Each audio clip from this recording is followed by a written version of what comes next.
Welcome to the Emerald City Sportscast. Wilson, good as he throws deep downfield. It's going to be caught by Metcalf for the touchdown. Hosted by longtime Northwest sports journalist Dan Viennes. Here's the drive deep to left. He has done it again. Wow. Kyle Lewis, 3 games, 3 home runs. Mariners have a 5-2 lead. Brought to you by Hollywood and Vines Recording Studio. World-class audio recording right in the heart of the Woodinville Winery District. Wide receivers to either side. Russell takes the snap, drops back. He's going to throw down the middle. He's got a man. The ball is caught. Game over, baby. Touchdown. The game is over. The Seahawks are going back to the Super Bowl. And now, broadcasting live from the Dan Cave Studios, here's your host, Dan Viennes. All right, everybody, welcome back into the Dan Cave Studios. It's the Emerald City Sportscast, February 3rd, 2021. Can you believe that January is already over? We're already 1/12 of the way into 2021, and that's a good thing, right? Every month we get into this year is another month we get closer to things returning to normal, shall we say. Of course, it is Super Bowl week. Speaking of things that aren't really normal, but at least we have a football game to look forward to this weekend. Sure, it doesn't involve the Northwest or our team, but we're going to talk about it because it's Super Bowl week. Also today, I'll give you my thoughts on Cam Chancellor's piece in the Players Tribune this week.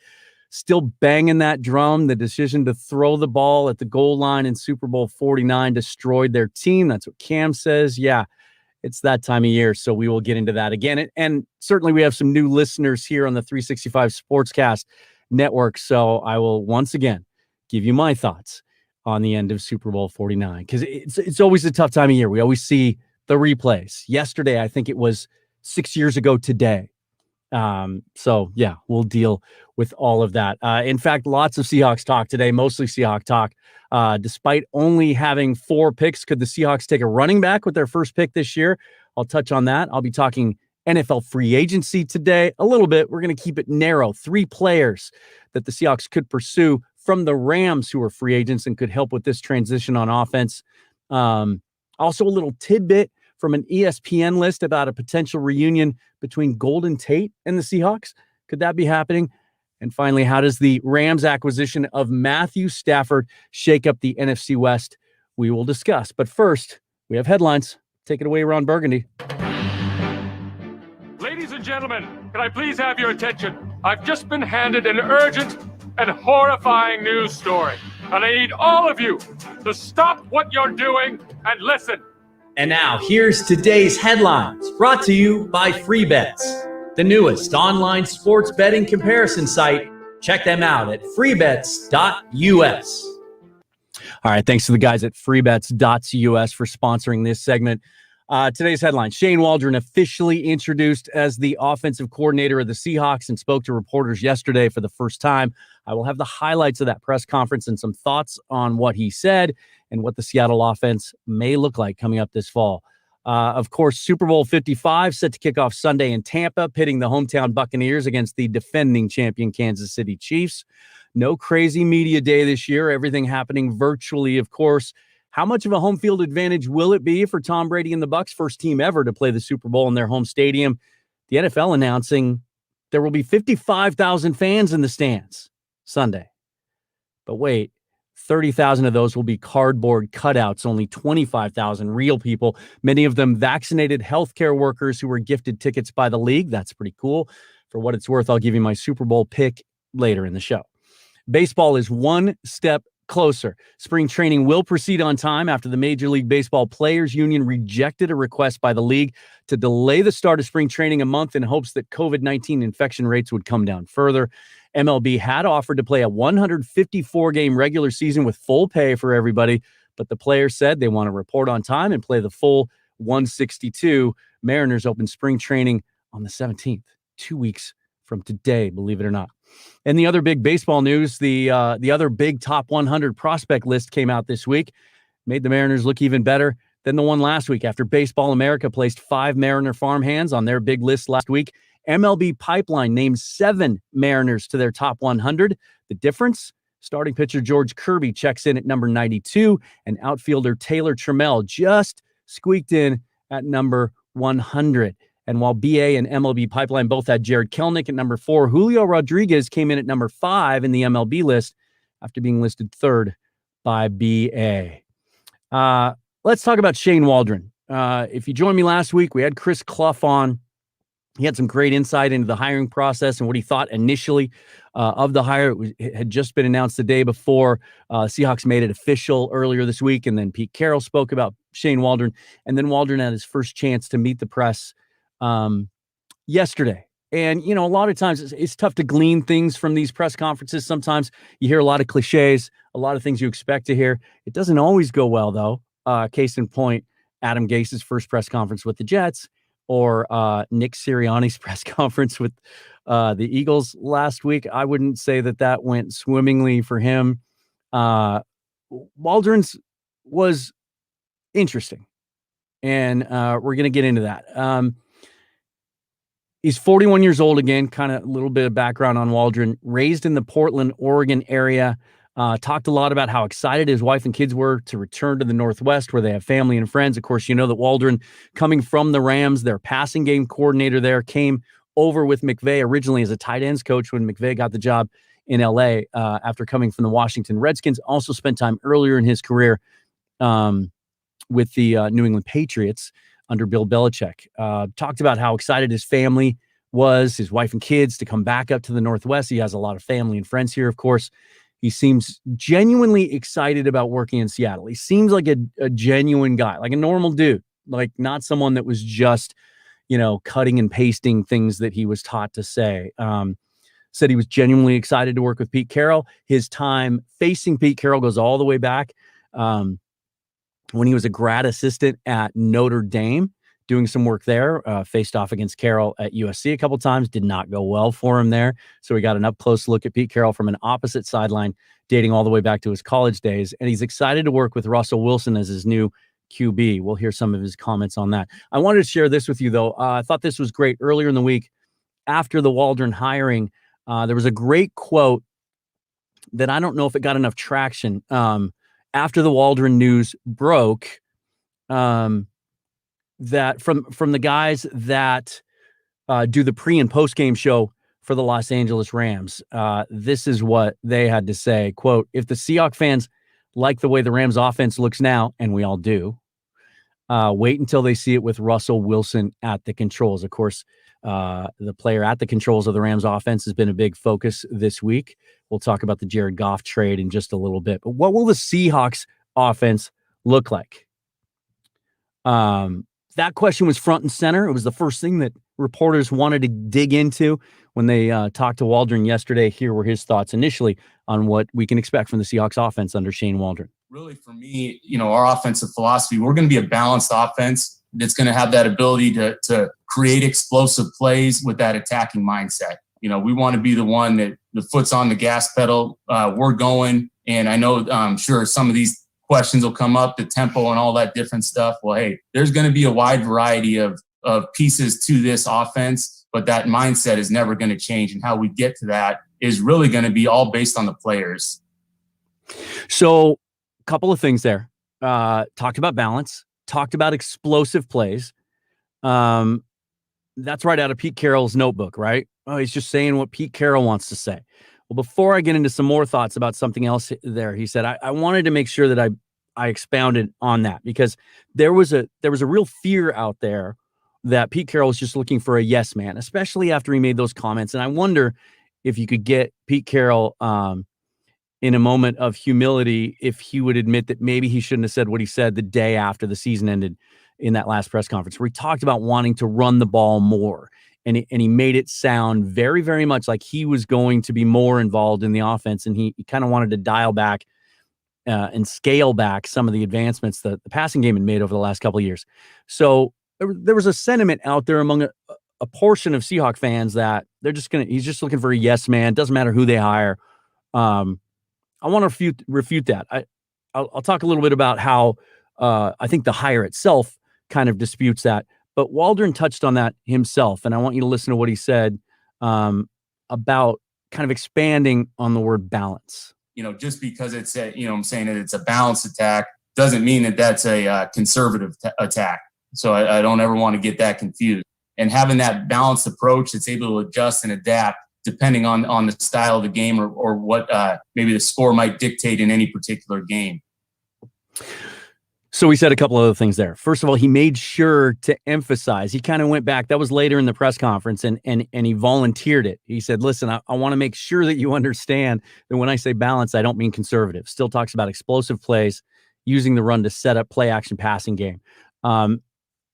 He was pressed a little bit more by some reporters on some specific things that we're going to see, and he refused to answer those questions. He was gracious about it. He just said, look, I'm not going to talk about specific scheming and game planning. He did talk about how he will, as Brian Schottenheimer did, mesh some of his core concepts, things that he brought with him from the Rams, with things that are already in place with the Seahawks and things that are already working, which might mitigate some of those differences in personnel. Matty Brown, who we had on the show here a couple weeks ago, had said that he didn't think the Seahawks' current personnel up front on the offensive line matched the outside zone running concepts that the Rams are built around. Waldron made it clear he's gonna kind of take what the Seahawks do well, but take some of his core principles from McVay's offense and incorporate that into what they do. He also talked about something that you heard me if you heard me last week with Chris Clough, was my biggest complaint with Brian Schottenheimer, and I think his eventual undoing. Schottenheimer, by the way, hired by Urban Meyer in Jacksonville this week as passing game coordinator. To go along with offensive coordinator Darrell Bevell. So the Jags will certainly be an interesting team to watch for Seahawks fans. The last two fired offensive coordinators teaming up in Jacksonville. He talked about adjusting and adapting within the course of a game. And he goes on at length in other places to talk about having a feel. And how many times have you heard me in the last couple of weeks talk about feel? I think it was Schottenheimer's biggest fault. He would oftentimes, the scripted plays, the first 15 that are based on film study during the week and attacking opponents' weaknesses, would be pretty solid. We would see a good first drive or two. There were a couple times this year. The Minnesota game stands out, and there were a couple others where they looked outstanding, and you thought, okay, here we go. But then after he got off script is where he really struggled. The New York Giants game, right? Never adapted to what the Giants were doing. Never adjusted. When all of us sitting on our couches at home are screaming at the couch. Throw shorter passes. Throw quicker. Use the running backs in the passing game. Throw it to the tight end. Get Russell on the move. A lot of those same thoughts against the Rams because they did a lot of the same things with the too high cover two and some of the things they did defensively. So I think that's important. He also talked about using your players and figuring out how they best fit the scheme. He talked a lot about that, about using all 11, and how, but he went on and I couldn't play his press conference 30 minutes long. I wasn't going to play the whole thing for you. But you can go back and listen to it. It's on the Seahawks YouTube channel. It's also on their website in its entirety. There are a couple of technical difficulties that cut off some answers, with, Zoom being what it is these days in our new virtual world. But he talked about how initially you want to get everyone involved, everyone engaged, use players to their strengths. And then as the game goes along, you have playmakers that you need to try to get the ball in their hands, and you adjust with the ebb and flow of the game. So obviously it's all words at this point, right? But real positive that was one of his first go-to philosophies that he wanted to talk about, that balance does not mean being conservative, and that there is a core offensive principle that he's going to bring with him from the Rams. Because we can all agree there were times the Seahawks offense worked, right? Obviously the first 8 games. It just never adapted to what the league adjusted to them with in the second half of the season. Hopefully Shane Waldron learned some things from Sean McVay and can help make that better. Certainly there were a lot of questions about the quarterback. And when he was first asked about Russell Wilson, he talked more extensively about how they spent a lot of time talking about just their families and getting to know each other. He talked about all the time that you spend as a coordinator with your quarterbacks and how that's an important relationship.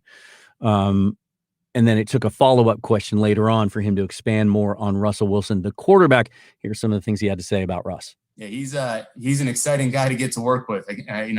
He's a guy that utmost respect from afar, from the opposite sideline. A guy that anytime in any situation in the game when, I've been on the offensive side of the ball, but you peek up and you're just saying, man, at any point this guy can explode and create a game-winning play. And, from a positional standpoint, he can make every throw you need to make. He can run any part of any offense that you want to get to.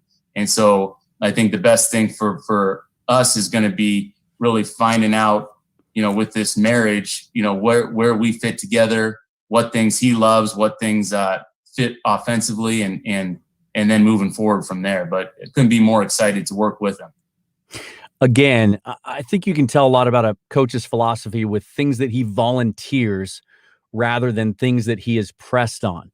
And what he did there is he transitioned from talking about Russ as a quarterback, just as a player and his skill level, to now it's my job to find what he likes to do, what works for him, and how we can maximize his abilities. Again, another thing that I think was at fault, and that might not be fair to say that Brian Schottenheimer didn't get enough out of Russell Wilson second half of the season in particular, because he didn't figure it, he didn't call plays according to what Russ can do well. We don't know. And maybe we'll really find out this time with this transition. If it was, at some point we'll know. It might take more than a year. It might be a while. First time play caller, touch on that in a second, where if we see Russ continuing to make the same mistakes, we see Shane Waldron calling a different offense, a different scheme, more shorter passes, trying to get things to the tight end, trying to involve the running backs, trying to get the ball out quicker. And we still see Russ holding the ball too long, staying in the pocket too long, waiting for the big play downfield when that's not the primary. Then we'll know. But what I'm most interested to see is the tempo thing. Russ has been talking about this for 2 years, right? And it doesn't, I think some people, myself included at times, think that by default means no huddle, that he wants to go hurry up.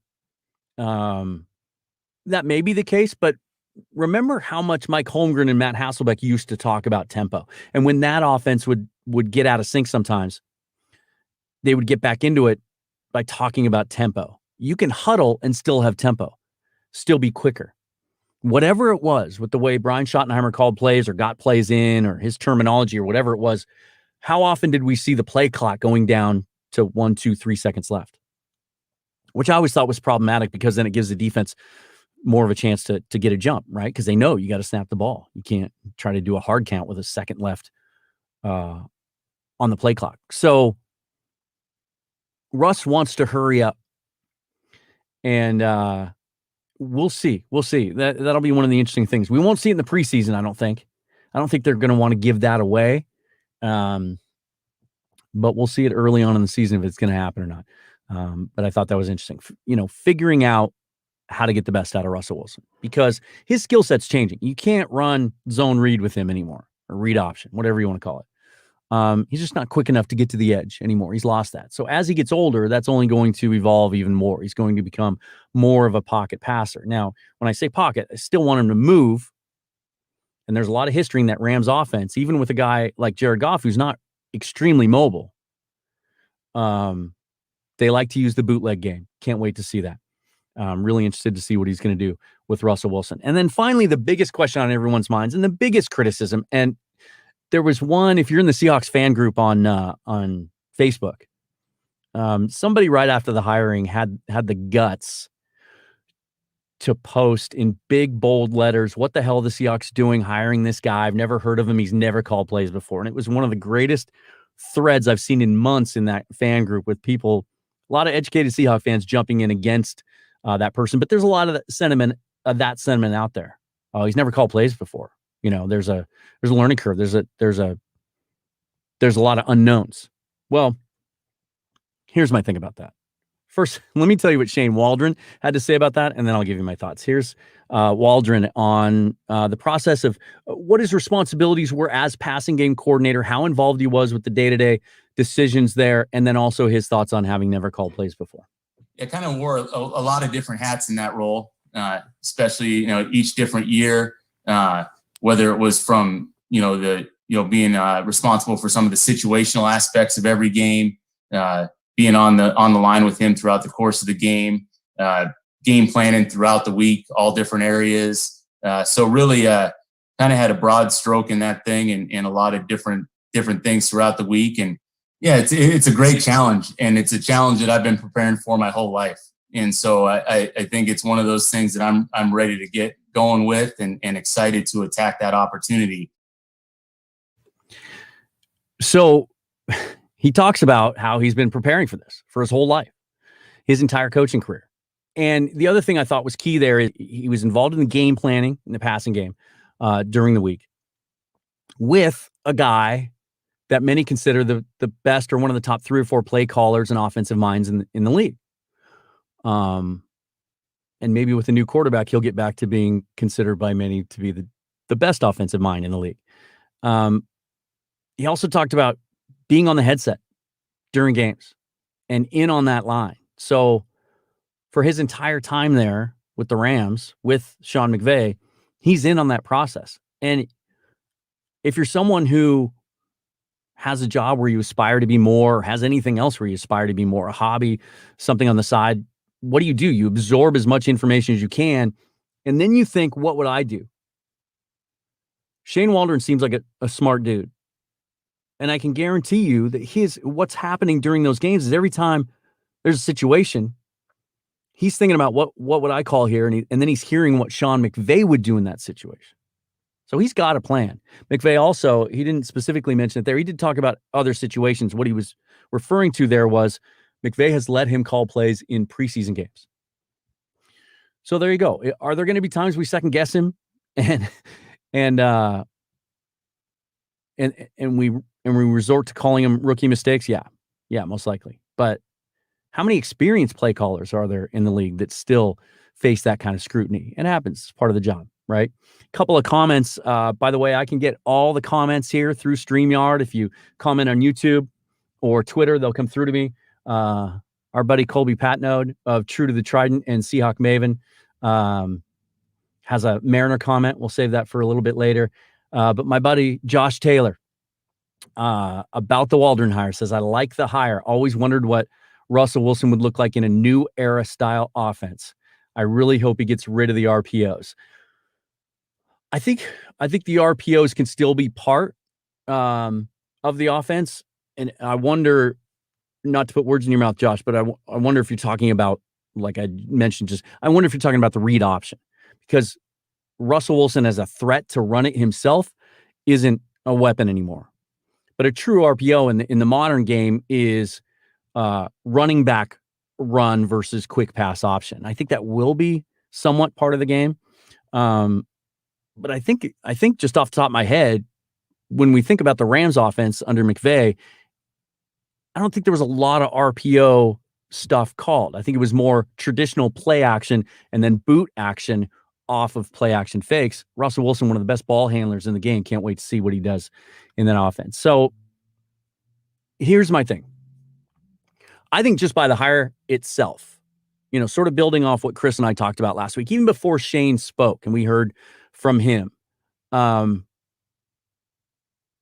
like the hire just because of what it represents, right? When this search started, what were the names we heard? Anthony Lynn. Oh, a lot of people went run-based. Called plays in Buffalo was a 50-50 split. Doug Peterson has the shine worn off Peterson. A lot of Eagles fans would complain about his play calling. Adam Gase was a weird one. The Kirby Wilson interview, guy who'd been a lifetime running backs coach. There was a moment there where it really looked like Pete was driving this ship and it was going to go down a path towards sort of the old retread style of hire. And then we heard Mike Kafka. And then we heard Ken Dorsey. And then we heard Shane Waldron. This is a guy who's on course. He's on a career path to be a head coach someday. Don't believe me? Matt LaFleur hired as head coach out of the McVay system without ever having called plays. Zach Taylor, same thing. Waldron, highly regarded. McVay raves about him. The Rams people and people who cover the Rams talk about how huge of a loss this is for them. Jake Heaps, who has a friend on the Rams staff, says he got a text right after the hire, and he said, of all the guys we've lost this offseason, this one's the one that's going to hurt the most. So Shane Waldron wasn't going to take a job just for the sake of taking a job, getting an offensive coordinator title, unless he felt it was going to help him get to the next level. And he did talk. He had some things to say about how he expects to run this offense. How, of course, anytime you're a coordinator under a head coach, he's going to have input, but that he expects to run this ship and guide this offense. I think it was an inspired hire. And honestly, I think it's the only thing really the Seahawks had at their disposal to try and take a leap this year. Not much cap space to speak of. Not very much draft capital, only 4 picks as we talked today. Bunch of restricted free agents and free agents they got to try and take care of. So what you're going to be able to do with the roster itself, very limited. What held them back from playing deeper into the playoffs, maybe even playing Sunday, was execution and efficiency and success on offense second half of the season, and certainly in that playoff game. The only way to change that is to change the approach, change the play caller. And I think they've made a great hire in Shane Waldron. Is it going to work? Who knows? There wasn't a person on the planet, let me put it this way before we toss it to break, not a person on the planet that Pete Carroll could have hired who was available, who was going to come in and universally, it would have been agreed that he 100% was going to be able to take this offense to the next level. It just doesn't work that way. I think they hit a home run with Shane Waldron, and I'm excited again. I think if they had hired one of those other guys we talked about, I would have been really cynical, really trepidatious about going into the season, but I'm excited. Again, let's toss it to a break, and we'll come back and talk about some more. You're listening to the Emerald City Sportscast on the 365 Sportscast Network. Now, let me just find my ads. Here we go. Hollywood and Vine. Here's to you guys. Looking for a place of inspiration to record your next musical or vocal project? Why not do it in the middle of wine country? Hollywood and Vine's recording studio is a 4-room boutique recording studio in the heart of Woodinville Tourist District on Hollywood Hill. Within walking distance of over 100 different wine, beer, and spirit tasting rooms, this peaceful setting offers a respite from the rat race of everything around it. The studio features 14-foot ceilings throughout and a large main tracking room, along with separate isolation rooms for drum tracking and vocals. Featuring a talented crew of freelance engineers and an impressive array of industry-leading equipment, my friends at Hollywood and Vine Studios can assist with your audio tracking, mixing, and mastering pursuits. To find out more or to book a session, email Kevin at hollywood-vines.com, call 206-235-8125, or visit hollywood-vines.com. If you're like me, you love animals. I mean, you love animals. And if you're looking to add a new furry friend to your family, the best way to show your love is by supporting no-kill animal adoption centers. And the best way to do that is by checking out nokillnetwork.org. The volunteers at No Kill Network seek not only to support no-kill adoption centers, but help make a change by working with all animal shelters to change their policies and make sure every pet has the chance to find a human. And with the COVID pandemic, many of these shelters are full, and these pets need you. So check out nokillnetwork.org for a list of no-kill shelters near you. And there's even a handy adoption pet finder tool you can use to help you find your next best friend. That's nokillnetwork.org. Online gamers, have you checked out PSX Extreme? If not, you're missing out. PSX Extreme is a cutting-edge gaming website providing you with everything you need to know about the latest and greatest games. You'll find up-to-the-minute news about the gaming industry, as well as in-depth reviews of all the coolest games. The writing staff at PSX Extreme will also keep you informed on all the rumors about new games in development and impending releases. So if you can put down the controller just for a second, do yourself a favor. Check out psxextreme.com. You're listening to the Emerald City Sportscast, presented by Hollywood and Vines Recording Studio. And now, here's Dan. All right, so if you're watching the live stream on Twitter or YouTube or Facebook, just learned something new. I can click on one of these comments that comes through and put it up on the screen. So there's my official shout out to Josh and his comment on there as well. Now let's just go back and switch this over. Okay, let's move on to something that it's gotten a lot of traction the last couple of days. Just when we thought it was over, and I mentioned it at the top of the show. This is the time of year that we Seahawk fans are always reminded about the worst moment we've ever experienced in sports. Super Bowl 49. I'll never forget where I was, and I remember it like it just happened 2 minutes ago. I was standing in my spot that I always stood at Aussies when I was the GM there, standing there with my arms folded, watching, and Jermaine Kearse had just made that incredible catch, and then Marshawn had gotten tripped up at the goal line on the play before. We're at the 2-yard line, 26 seconds left. We all thought we were going to win another Super Bowl when a couple of minutes before it looked like it was slipping through our grasp.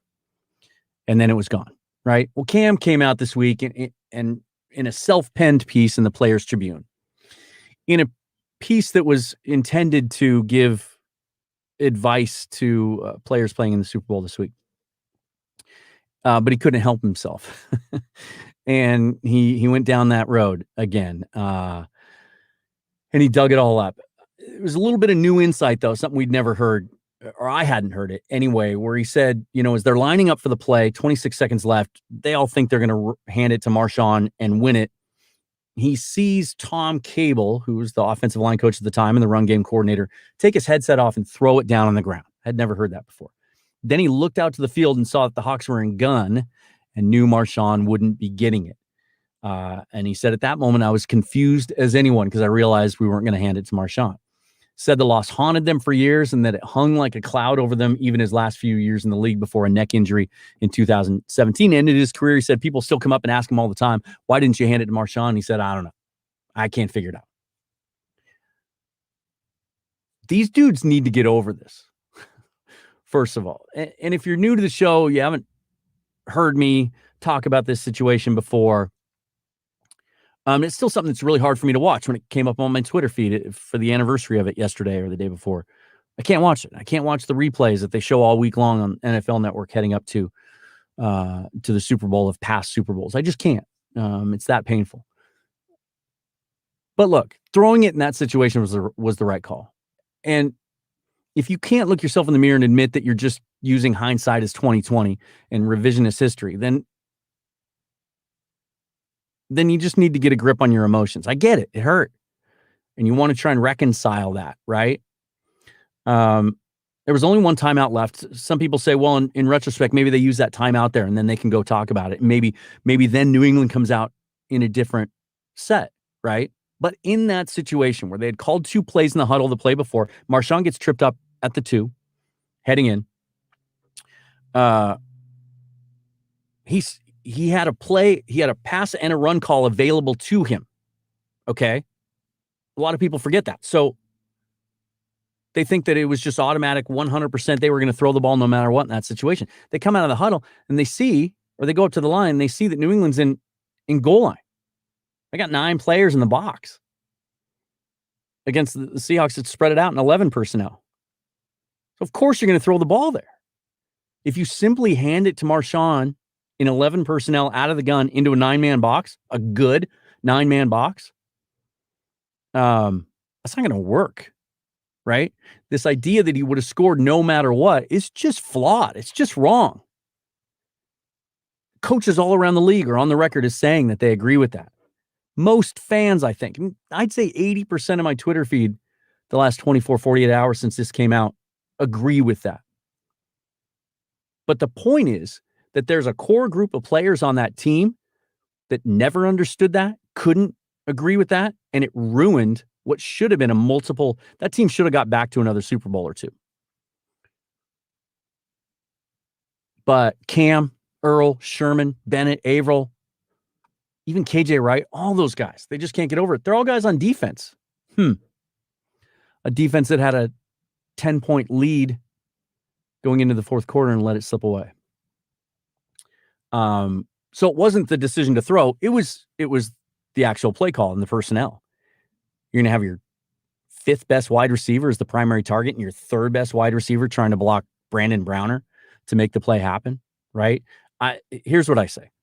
My last thought on this play. I think, and this is totally numbers I'm pulling out of the air just based on how I feel about the whole scenario. If you run that play 100 times, if you put it into a simulator and consider all the factors, you run it 100 times, I think they score 60 times on that play with 39 incomplete passes and 1 pick. Malcolm Butler made the perfect play. However, and this kind of ties in to what we're talking about with offensive philosophy and a new play caller and a new fresh set of ideas, and can it be better than it's been? Because the offense has been good over the last 10 years for the most part, but it's always seemed to just come up a little bit short. What I take away from this, I don't know if you all do, but when Cam said, and then I turned around and saw the formation and knew we weren't going to throw it to hand it to Marshawn Lynch. What the hell is that? Because that damn sure means that the Patriots knew. And in fact, Malcolm Butler said he recognized that exact formation, knew the exact play call, knew exactly where he had to break on the ball. They didn't lose that Super Bowl because they didn't hand the ball to Marshawn Lynch. They lost that Super Bowl because they called a play that they had gone to in that exact situation time and time again over that year. They had scored on it twice that year. The Patriots had scouted it, knew exactly what was coming. Even if the personnel had been different. You put Doug Baldwin, put your best receiver in that position. He probably feels Malcolm Butler coming, shields him from the ball a little bit better, and at worst, can you tell I'm near an airport? At worst, the ball gets knocked down or it's incomplete. But their failure, those players' failure to deal with that as men, cost the Seahawks, basically forced a rebuild. Because think about it this way. Tom Brady's won 6 Super Bowls, right? He's lost 4. 2007, 2011, they lost twice to the New York Giants, both in heartbreaking fashion. 2007, the David Tyree catch. 2011, the Mario Manningham sideline catch. He didn't whine about it. The team didn't fall apart because of it. Defense didn't get all mad. They went out and won 3 more after that. So I think it just points to the fact that team needed to be rebuilt. They had to move on from those players. And even though Cam's was forced by injury, and the fact they were able to do that and not end up drafting in the top 10 during that transition, pretty remarkable. Real quick, my Super Bowl take is this. I have a couple of reasons to not want Tampa to win this. And I'm terrible at picking games, so don't take what I say and run with it at all. The Seahawks and Buccaneers are expansion brothers, came in the league at the same time. We each have 1 Super Bowl win. I don't want them to beat us to a second one, right? I don't have anything against Tom Brady. I know a lot of people want the Chiefs to win just because they don't like Tom Brady or because he's won enough. And I get it. Dynasties get old. From a pure sports standpoint, it's fascinating. I've said for a long time, and I've taken a lot of heat for this. I've been saying it for 7 or 8 years. Tom Brady is the greatest quarterback ever to live. And I think this proves it. It's not Belichick. It's not McDaniels. It's Brady. But I think Kansas City wins here simply because Pat Mahomes is next level. I think he has a chance to get close to accomplishing what Tom Brady has accomplished. I think that Steve Spagnuolo will put a good enough plan together on defense. And even with their 2 starting offensive tackles out, the Chiefs I'm talking about, with all those weapons and Andy Reid game planning and having an extra week and having Pat Mahomes at his disposal, they'll find a way. And I think the Chiefs come out on top. 7 points, let's say. I think it's going to be a great game, though. Real quick, my thoughts on the Rams trading Jared Goff a 2020 third rounder, and first round picks in 2022 and 23 to Detroit for Matthew Stafford. I've read a lot of this. Boy, the Rams are scary now. A lot of Seahawks fans. Oh, crap. And I get it. Is Stafford an upgrade over Goff? Probably. I think he's better vertically, throwing the football down the field. But is he that much better to justify not having a first-round pick until 2024 and building yourself around a 32-year-old quarterback who, granted, he missed 8 games in 2019. Prior to that, a lot of people think he's been beat up, and he has, but he played, I think, 7 years in a row without missing a game. And I've always liked Matt Stafford. He's tough. He's competitive. McVay wanted him. So if there's a scary aspect to it, that might be it. But doesn't make him that much better. And if it does, they damn well better win a Super Bowl. They better win a Super Bowl because they have, you talk about the definition of all in. You thought the Seahawks went all in by trading 2 firsts for Jamal Adams this last year. Let's compare the situations a little bit. Rams right now, $31 million over the salary cap with 17 free agents. Next year, even, they are, next year, I think they have 38 million. Yeah, next year, 38 million to work with. 32 million over the cap right now. Compare that to the Seahawks. They have about 2 million to work with right now, but they have 160 million to work with next year, between 140, 160, depending on which site you look at.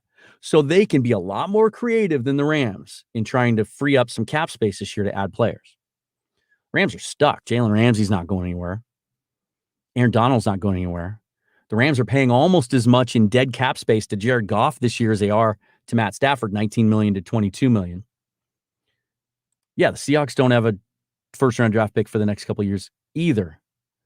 But the Rams into 2024, they really better win now.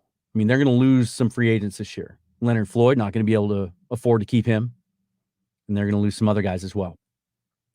I don't believe that method of building a roster is sustainable. And you know how I know that? Because the Seahawks tried it. They tried paying all their stars after those Super Bowl runs and then trading a first-round draft pick for Jimmy Graham. And look what it got him. A couple of drafts that didn't go great. Those players got disenchanted, got hurt, and they had to rebuild. Ask the New Orleans Saints how they feel about that. I mean, they had one of the NFL's best defenses this year, right? They went all in. They got Alvin Kamara, Sean Payton, Drew Brees, $100 million over the cap, and they didn't get a Super Bowl out of it. They better win a Super Bowl in the next couple of years in LA, or it's probably going to be the end of Sean McVay and Les Snead down there. And now I guess it's up to the San Francisco 49ers to make the next move, right? There's talk this week of them attempting to get Kirk Cousins in a trade from the Vikings. Of course, he worked with Shanahan in Washington, but the Vikings don't want to take Jimmy Garoppolo off their hands, so that may not happen. Free agency opens on March 15th, the legal tampering period. They can sign players beginning March 17th. One of the things we see a lot, anytime there's a head coach that changes from one team to another or a coordinator, when there's an opportunity to bring some players with you that fit a need, it helps in the transition. There are plenty of opportunities for Shane Waldron to bring guys to the Seahawks that fit needs and that also are should be affordable enough, especially in a season with a limited cap coming off the pandemic. I think a lot of guys are going to sign 1-year deals and then try to reestablish some value to get back into the free agent market next year. I think there's 3 that really make sense. Guys that are in their prime, age-wise, and that fit needs. The first one is Austin Blyth. 7th round pick of the Colts 4 years ago. Started out as a guard. Came over to the Rams on waivers in 2017. Started at right guard his first 2 years. They moved him to center last year, and he started all 16 games. 6'3", 298. He's 26 years old. He's athletic. He's not a big bruising center, but he's athletic. Had the top, I think he had the best 3-cone shuttle time at the combine at his position group. According to Pro Football Focus, better run blocker than pass blocker, but they're trying to establish a run, right? As much as we know, though, that the Seahawks need to improve their pass protection in the interior, I think left guard's going to be addressed as a primary need in the draft. Allowed 4 sacks and almost 1,200 snaps. Overall grade on PFF of 69.3. Made $3.9 million last year. That might be tough. But because of his age and his familiarity with Waldron and with the offensive line coach that he brought with him as well, it's another thing we didn't even have time to get into. And with Ethan Posick, a free agent, I think Blyth would make sense. Another guy, Gerald Everett. We know that the Rams love to use their tight ends. We saw Higbee and Everett as a great tandem down there. Seahawks already have Will Dissly. We know when he's healthy. We like him a lot. Colby Parkinson drafted last year. 6'7", intriguing target there. We'd like to see how Shane Waldron uses him, but Gerald Everett may be a guy with Jacob Hollister as a free agent. Gerald Everett, 1 year younger, 6'3", 239. About the same size as Hollister, more of a receiving tight end than a blocking tight end. Could be a guy that you could swap in. He's been more productive over the last couple of years. Over the last 3 seasons, his average season over the last 3, 27 catches, 400 yards, 2 touchdowns. Only made $1.5 million last year. Hollister made twice that, $3.5 million, I think, something like that. So Gerald Everett could be a guy you swap in for Jacob Hollister and help install that offense and bring some continuity with Shane Waldron. And then Josh Reynolds might be a market for him, but man, you look at the wide receiver market out there for free agents and it is flooded.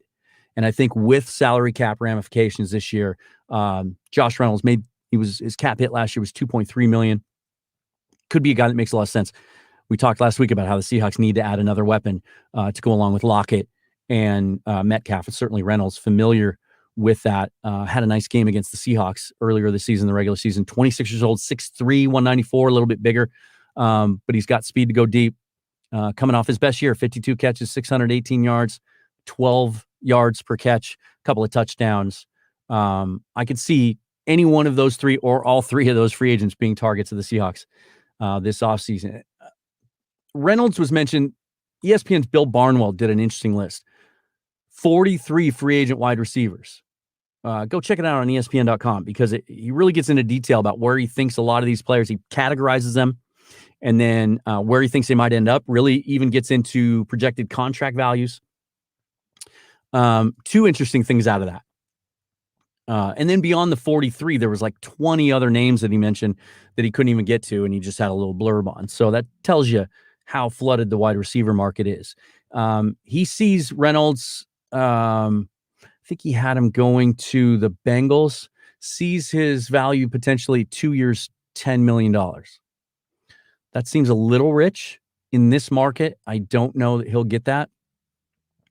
But it's all just about fit, right? And how much a team might value a certain player and how he thinks he might fit into their system. But certainly he's intriguing. One other thing that I think was interesting out of that note, he actually had Golden Tate, who's a free agent this year, former Seahawks draft pick out of Notre Dame, part of that first Super Bowl winning team. Then he left as a free agent. They wanted to bring him back, but he had a market and they couldn't afford to pay him what he wanted to get. And he ended up moving on to Detroit. He had him coming back to Seattle on a 1 year, $2.5 million deal. Could totally see that. They need a guy that can work in the slot. That's Tate's forte. He seems to have kept his relationships intact with Pete Carroll. Always says nice things about his time in Seattle.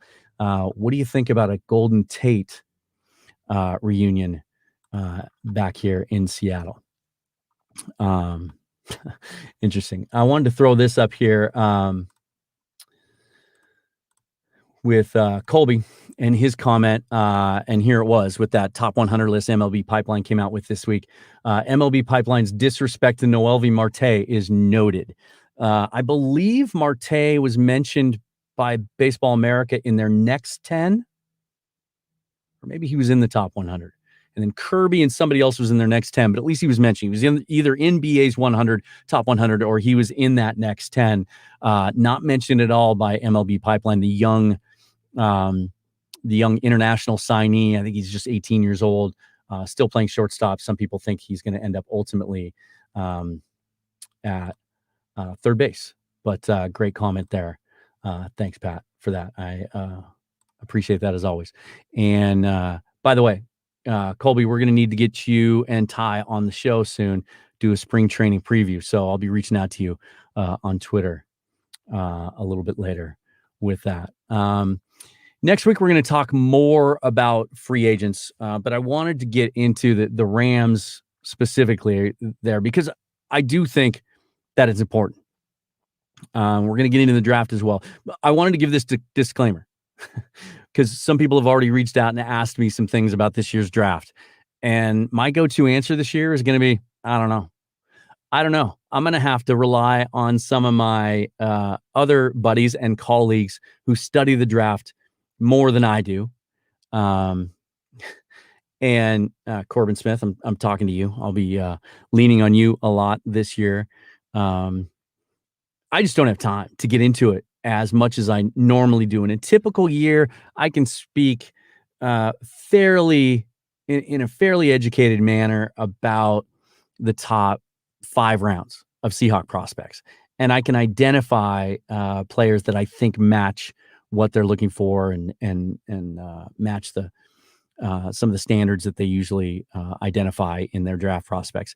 This year, I just don't have time. And so last year, I mean, talk about tale of two extremes. Last year in March was when the pandemic really, really started. And I was laid off from my main job because restaurants were all shut down here. And so I dove into it 100%. I studied the draft more than I ever did. This year is going to be really hard to get used to. It's funny, though, because I'm still addicted to the draft, still addicted to mock drafts. But yesterday I opened a couple of my favorite mock draft simulators and hit play. And I can make a pick in the second round, maybe trade down, maybe make a second and fourth round pick. And then I was done. I just didn't know any of the players. So draft coverage on the Emerald City Sportscast this year is going to be done through the use of other players. I'm looking forward to the Super Bowl. I think, first of all, I think anytime you talk about the Super Bowl, we need to give credit to the NFL for what they were able to accomplish. Nobody thought we were going to get through an entire NFL season. Nobody did. I did. I was optimistic. I thought the motivation was there. I thought that the model with not having fans in the stands could work for football. From a financial standpoint, it still worked for the league, I think. And while we did have a couple of hiccups, I don't know if the word hiccup is disrespectful in any way to people that have had to deal with COVID-19 on the front lines. There were some things early in the season. Some games had to be postponed. But there are now indications and there are reports now that what the NFL was able to accomplish in getting through this pandemic and being able to play a full season and some of the techniques they use to protect their players and track their players are now being used in a clinical sense, in an educational environment. And what they did is being studied by other entities and other organizations. How can we do this?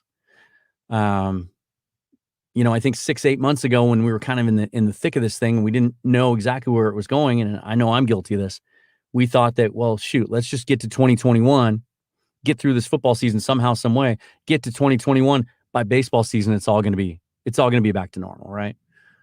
Not quite, right? Jerry DePoto did say a couple of weeks ago he does expect at some point this year there will be fans back in the stands.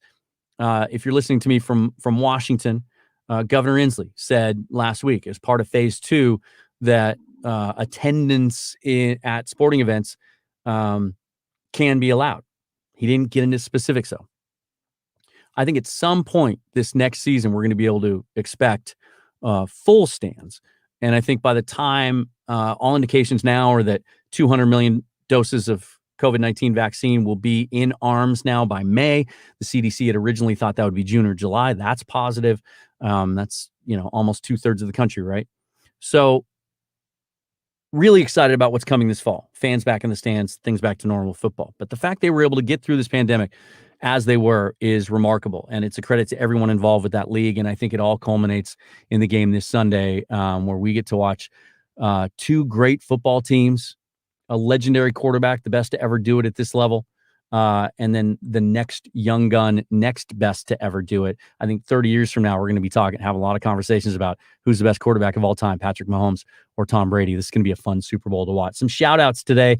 Got to give love to my guys, Kevin, Mike, and the gang at Hollywood and Vine Recording Studio at Woodinville in Woodinville, Washington for their support. The guys at freebets.us, Alex Morietti and Eric Briggs for their contributions to the show. Jordan Van Beek, check out his Twitch stream at twitch.tv/geekbeak. Next week, as I said, we'll take a deeper look into free agency. I'll give you 3 names on offense and 3 names on defense that are affordable, that can fit into the salary structure and fit needs for the Seahawks. Hang on. Just choosing my outro music for the day. Go with this breezy little number here. We'll also check in with the Mariners, see if there's any more headway with them adding to their bullpen or any other area of the roster. Still a ton of free agents out there yet unsigned. And as every day goes by, their cost comes down and they become more affordable as attractive options for the Mariners. And next week when we talk, we'll be 1 week away from spring training starting for the Mariners. Hard to believe, right? Join me again live next week on the 365 Sportscast Network every Wednesday at 10 a.m. Pacific time, 1 o'clock Eastern time. Download the 365 Sportscast app for Android and iPhone. Listen at 365sportscast.com. Check out their other shows as well. Follow them on Twitter at 365 Sportscast for all of those times. Please subscribe to the Emerald City Sportscast podcast. It's also, you can listen to it as a replay, or if you don't get to catch it live, on whichever podcast platform you prefer to listen to.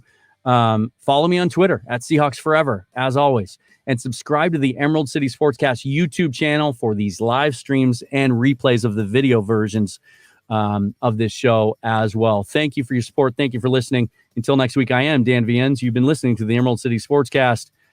Go Seahawks. Go Mariners. Go Cougs. Thanks. I'm out.